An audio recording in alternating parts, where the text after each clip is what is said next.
Voilà fort longtemps, j'ai habité dans une maison minuscule, composée de 2 petites pièces sur 2 étages, avec un grand terrain totalement cabossé et rempli de mauvaises herbes.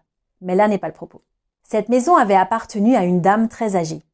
Elle avait été vendue à un couple qui la louait, j'étais la première locataire et aucun travaux n'avait été effectué depuis la vente.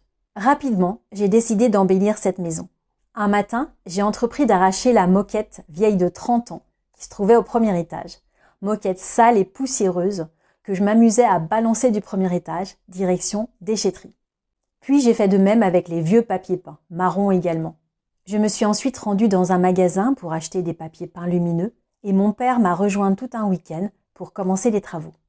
Le soir de notre première journée de travail, nous sommes allés nous coucher. Mon père au rez-de-chaussée et moi au premier étage. Pendant la nuit, j'ai entendu comme quelqu'un qui frappait au rez-de-chaussée, directement sous le plafond. Mais j'étais vraiment trop fatiguée pour vérifier de quoi il s'agissait.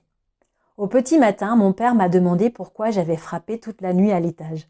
Je pensais que le bruit provenait du rez-de-chaussée et lui pensait que le bruit provenait du premier étage.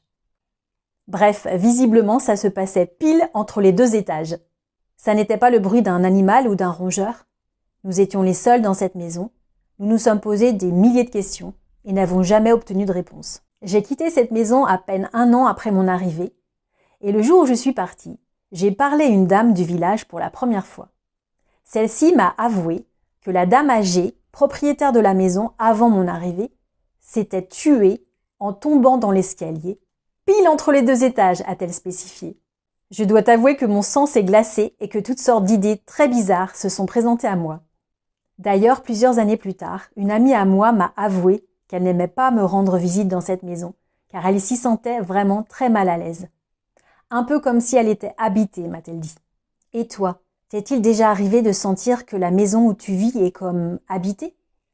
Aurais-tu envie de nous partager ton expérience dans les commentaires ? Je te remercie pour tes likes et pour tes partages. À très bientôt!